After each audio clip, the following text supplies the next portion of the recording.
जेव्हा मी हा vlog shoot करत होते आणि जेव्हा मी हा एडिट करत होते तेव्हा दोन्ही टायमाला माझ्या ज्या काही फिलिंग्ज होत्या त्या टोटली डिफरंट होत्या. कारण जेव्हा मी व्लॉग शूट करत होते ना, तेव्हा मी काहीच विचार केला नाही की मी काय करते, मी हे कसं करते. कारण ही मी माझ्यासाठी जगत होते. कारण हा जो दिवस होता हा माझा ॲनिव्हर्सरीचा दिवस होता. तर त्या दिवशी मला जे हवं आहे, ज्या पद्धतीने हवं आहे, जसं हवं आहे, जसं दिसायचं आहे, जसं करायचं आहे ते सगळं मी केलं. तर असा दिवस माझा 15 दिवसातून नाही तर महिन्यातून एकदा तरी येतो. आत्ता मी तुमच्यासोबत डेली व्लॉग स्टार्ट केलेले आहेत. त्यासाठीच मी हा व्लॉग तुमच्यासाठी शूट केलेला आहे. नाहीतर मी ह्या गोष्टी जनरली यूट्यूबवरती दाखवलेल्या नाही आहेत. पण म्हटलं चला काहीतरी आपल्याबद्दल बोलूया, की आपण आपला जो दिवस आहे, आपली जी वेळ आहे ती बिलकुल पण वाया न घालवता अशा पद्धतीने देखील साजरा करू शकतो, आनंदी राहू शकतो. तर ही माझी जी ॲनिव्हर्सरीची साडी आहे ती संदीपनी मला गिफ्ट केलेली आहे. माझ्याकडे नवीन ड्रेस नव्हता, त्यासाठी मग मी साडीच नेसायचा विचार केला. म्हटलं त्यांनी आणलेली आहे आणि अशीच ठेवून देण्यापेक्षा म्हटलं ॲनिव्हर्सरीच्या दिवशी घालावी. तर त्यावरती मी हा ब्लाऊज खूप जुना घेतलेला होता, जेव्हा माझी खूप जास्त तब्येत होती स्पृहानंतर.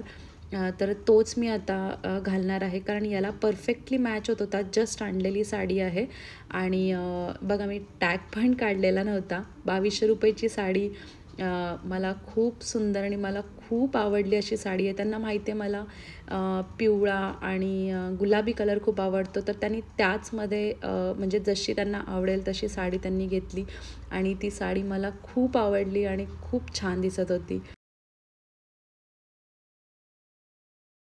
तर जेव्हाही कुठे बाहेर जायचं असेल किंवा असं स्वतःसाठी वेळ काढायचा असेल, असं छान नटायचं असेल ना, तेव्हा मी घराकडे म्हणजे बिलकुल पण लक्ष देत नाही. कारण माहिती आहे आपल्याला हे तर आपलं रोजचं रुटीन आहे. पण हा जो दिवस आहे हा काय परत येणार नाही आहे. त्यामुळे जसं जगता येतं तसं त्या दिवशी जगावं असा माझा विचार आहे. तर या सगळ्या गोष्टींची मला खूप आवड होती. जेव्हा मी वर्किंग वुमन होते तेव्हा हे सगळं काही छान करून, शॉपिंग करून, सुंदर सुंदर कपडे घालून जॉबला जात होते तेव्हा इतकं छान वाटायचं. तर असा जो वेळ आहे ना तो मी माझ्यासाठी आत्ता देखील काढते. फक्त एवढंच आहे, तेव्हा डेली छान दिसायचे, पण आता कधीतरी मिळतो वेळ. पण त्यामध्ये देखील खूप समाधान वाटतं, खूप छान वाटतं. तर बघा आपण असे एकदम खुश असतो ना तेव्हा आपल्या चेहऱ्यावरती पण तो ग्लो येतो. म्हणजे फेशियल करायची गरजच पडत नाही, असा आपला चेहरा ग्लो करतो.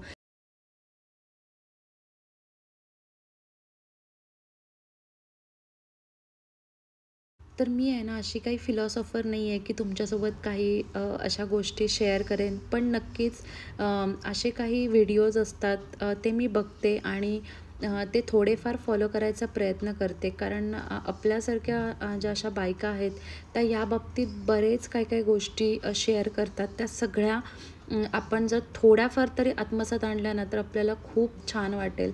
तर हे बघा माझा हा जो नेकलेस आहे ना हा मी खूप दिवस बघितलाच नाही आणि आज घालायचं होतं, ठरवलं होतं आणि बघते तर पॅकेटमधला तुटलेला होता. तर म्हटलं आता ह्याला तर मला घालायचंच होतं, म्हणून मग मी काय केलं, हातामध्ये ब्रेसलेट घातलं त्याला कसं तरी ॲडजस्ट करून. तर हे असं काहीतरी आपण केलं ना तर मला म्हणजे काही असं हे वाटत नाही की बाबा हे तुटलं तर आता ह्याचं काय करायचं. मी मला जसं पाहिजे तशा पद्धतीने जगते. कोण मला काय बोलेल, कोण मला म्हणजे की बाबा हे असं का केलं, हे असं साडी का नेसली ॲनिव्हर्सरीला, तर मी हा काहीच विचार करत नाही. आणि खरंच हा जर आपण विचार केला नाही ना तर आपण इतके खुश राहू ना. कारण समोरच्याची जी दृष्टिकोन असतो आपल्याला बघायचा ना तो पूर्ण वेगळा असतो. तर आपण आहे ना त्या टायमाला स्वतःला काय वाटतं, स्वतःला आपल्याला काय करता येईल हा विचार मी करते. त्यामुळे आहे ना अशा टायमाला मी खूप खुश राहते. कुठे इकडे तिकडे लक्ष देत नाही. मला जे आवडतं, मला डान्स करायला खूप आवडतं. तर मी अशा पद्धतीने म्हणजे एन्जॉय करते. घरामध्ये देखील जर कधी गाणी वगैरे चालू असतील ना आणि मी काही काम करत असेल आणि माझं फेवरेट गाणं लागलं ना तर मी लगेच सगळं काम सोडून पहिले डान्स करायला घेते आणि मला खूप आवडतं. तर हे असं बघून आहे ना मुलं देखील माझ्यासोबत डान्स करतात. तर हे असं एकदम हॅप्पी वातावरण घरामध्ये असतं. त्यानंतर जेव्हा पण आपण असे छान नटलेलो असतो तेव्हा मला फोटो काढायला खूप आवडतं आणि फोटोज खरंच आपण काढावे, कारण एक ती मेमरी असते. या टायमाला आपण काय केलं होतं, कसं केलं होतं, हे सगळं आपल्याला खूप छान पद्धतीने लक्षात राहतं आणि जेव्हा आपण ते बघतो ना तेव्हा आपण ते परत जगतो. त्याच्यामुळे फोटोज तर आपण नक्कीच काढले पाहिजेत. आपण कसेही दिसू दे, पण ती एक मेमरी राहते की बाबा आपण हे असं केलं होतं, तसं केलं होतं. त्यामुळे फोटोज मला खूप काढायला आवडतात. मला व्हिडिओज खूप शूट करायला आवडतात. तर ॲनिव्हर्सरी माझी फ्रायडेला होती आणि सॅटर्डेला मला व्लॉग अपलोड करायचा होता. पण एडिटिंग बाकी राहिलं आणि म्हणून म्हटलं की चला आता संडेला तर आपण अपलोड करूया. त्या हिशोबाने मी मग एडिटिंग स्टार्ट केलं.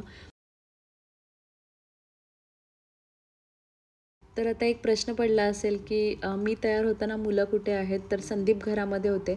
तर जेव्हा पण आम्हाला बाहेर जायचं असतं ना, तर ते मला व्यवस्थित वेळ देतात आवरून घ्यायला. तुला किती कसं आवरायचं आहे, किती वेळ घ्यायचा आहे तू घे. तोपर्यंत ते मुलांना घेऊन बसतात आणि मग जेव्हा माझं सगळं व्यवस्थित आवरून झाल्यानंतर मी मुलांना घेऊन बसते आणि ते त्यांचं आवरतात. तर माझं आवरून झाल्यानंतर ते आवरायला गेले होते. मग स्पृहा माझ्यासोबतच इकडे-तिकडे खेळत होती. मग नंतर आम्ही चहा घेतला आणि लगेचच आम्ही बाहेर निघालो. तर हे अशाच तर आज बघा चहा देखील वेगळाच आहे. आपला दुधाचा चहा नाही आहे, पाण्याचा चहा आहे आणि त्याच्यामध्ये फक्त एक पावडर आहे माझ्याकडे आईस टीची. ती पावडर म्हणजे ती एक लेमन टीचा त्याला फ्लेवर येतो. तर ती पावडर मी फक्त पाण्यामध्ये टाकणार आहे आणि फक्त मिक्स करणार आहे. खूप छान लागते याची चहा. तर मी आता तुम्हाला पावडर दाखवते. अशी आहे. त्याच्यामध्ये साखर ऑलरेडी मिक्स करून ठेवलेली आहे. तर पाणी गरम करून आहे ना डायरेक्टली कपामध्ये पावडर टाकायची आणि चहा. म्हणजे मी संध्याकाळी ठरवलंच होतं की काहीच किचनमध्ये काम करणार नाही, पण मलाच चहा प्यायचा होता. तर म्हटलं चला आपण लेमन टी बनवूया. तर लेमन टी बनवून आम्ही लगेचच निघालो. तोपर्यंत स्पृहाला पटापट तयार केला आम्ही दोघांनी आणि लगेच निघालो आम्ही.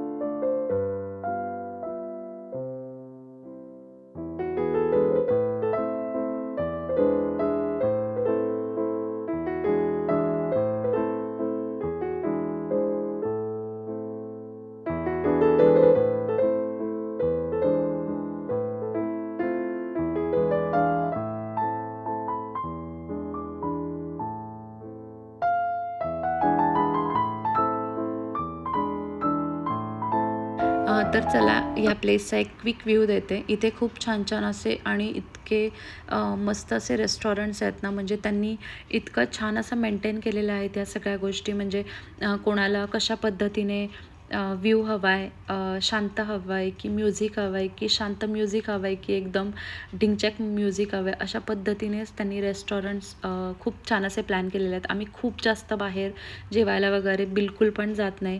जे काही आहे ते घरीच बनवते मी खूप काय काय गोष्टी. आणि जेव्हा पण असं बाहेर जातो ना तेव्हा मग प्लेस आम्ही व्यवस्थित बघतो आणि मगच जातो. नाहीतर आम्ही जनरली बाहेर खातच नाही. तर इथे बघा आता मी तुम्हाला माझ्यासोबतच आपण रेस्टॉरंटमध्ये एंट्री करूया.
तर आम्ही आहे ना पूल साईड टेबल बुक करून ठेवला होता ऑलरेडी. आम्हाला थोडासा उशीर झाला होता जायला, पण तरीही बुक केल्यानंतर आहे ना खूप जास्त काही गोंधळ होत नाही. तर बघा इथे मी तुम्हाला दाखवते. हे एक गोलकोंडा पॅलेस म्हणून हॉटेल होतं, म्हणजे गोलकोंडा हॉटेल. कारण इथे आहे ना गोलकोंडा फोर्ट खूप फेमस आहे. तर तशाच पद्धतीने त्यांनी इथे हे डिझाईन केलं होतं. त्या गोलकोंडामध्ये जसा तो फोर्ट आहे ना तशाच पद्धतीने असे तुम्हाला इथे हिल्स वगैरे दिसतील, मधून रोड दिसेल. मी काय अजून गोलकोंडा फोर्टला गेलेली नाही आहे, पण संदीप सांगत होते म्हणून म्हटलं तुमच्यासोबत देखील शेअर करावं. तर मी पोचल्या आहे ना, पहिला मी बघितलं की इथे एवढं छान वाटत होतं. एकाच हॉटेलमध्ये त्यांनी असे वेगळे प्लेसेस ठेवले होते. असे वेगळे छोटे रेस्टॉरंट्स होते. तर आम्ही पहिले रेस्टॉरंट पूर्ण एक्सप्लोअर करून घेतलं. त्यानंतर आमचा डिनर वगैरे झालं. तर असा होता छोटासा आणि स्वतःसाठी जगलेला व्लॉग. आय होप तुम्हाला आजची व्हिडिओ आवडली असेल. तर मी काही बोलणार नाही आहे, लाईक शेअर, कारण डेली व्लॉग स्टार्ट केलेले आहेत म्हणून म्हटलं ही व्हिडिओ तुमच्यासोबत शेअर करावी, बाकी काही नाही. तर भेटूया अजून एका नवीन व्हिडिओमध्ये. तोपर्यंत तुमची काळजी घ्या. Take care and bye.